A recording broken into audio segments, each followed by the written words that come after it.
Sa ilalim, tapos ito sa side. Sa ilalim, sa side.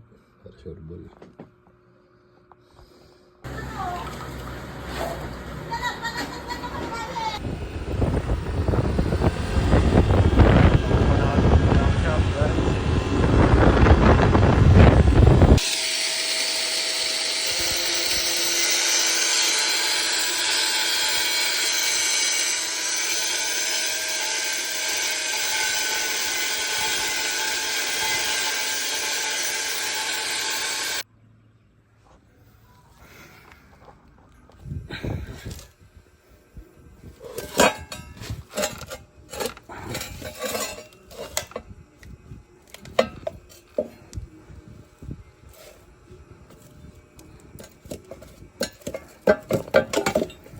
One down.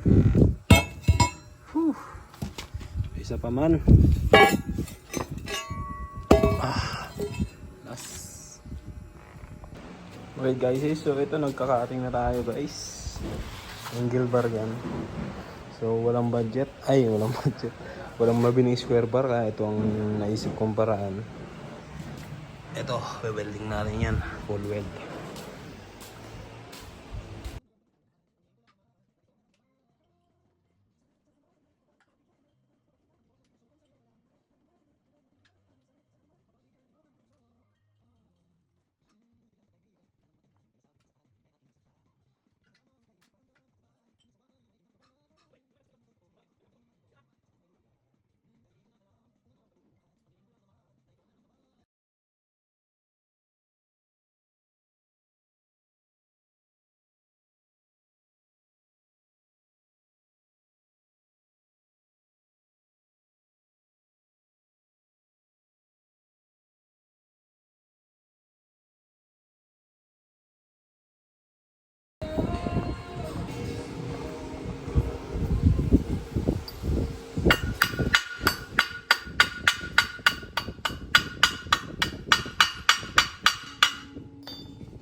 Right guys.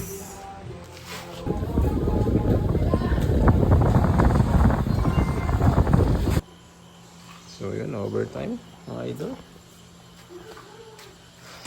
At mag-spot na tayo. Bukas na natin full weld to.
So yun guys, nagkan tayo. Putol tayo dito ng gulong pampatibay. Tatagdagan pa natin dito, dalawa pa. Pero pansamantala yan muna. Hindi ba naman kailangan yung tatlo eh.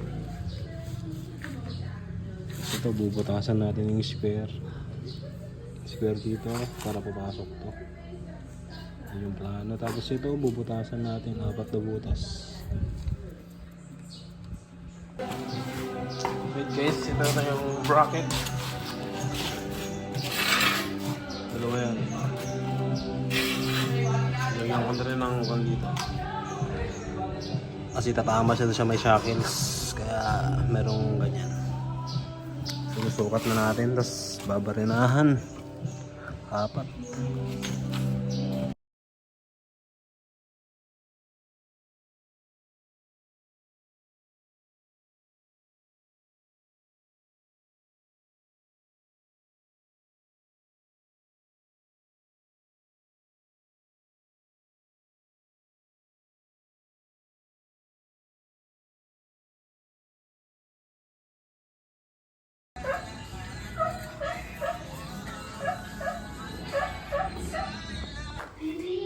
So what's up guys? So eto na siya. Hindi ko na na-video. Basta binutasan ko yan. Tapos pinelding ko na. Full weld na yan. Ready na ikabit. Matanggan na to. Matebker na.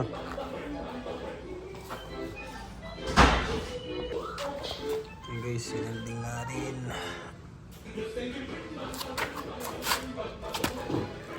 Mga welding niya guys. Ayan, ready na yan.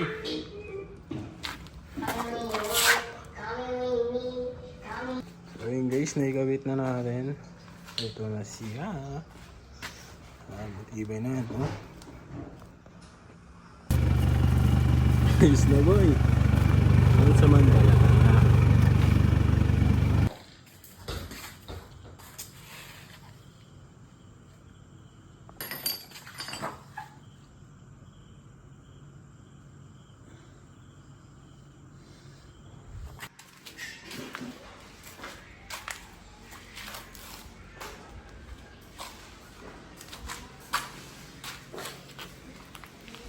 Guys, so patapos na tayo. Yan na lang, isa head na lang niya. Tapos dito, sa side. Na-disalign kanina. Kaya pinalitan ko. Itong ayos na dito sa kabila. So malapit na yan.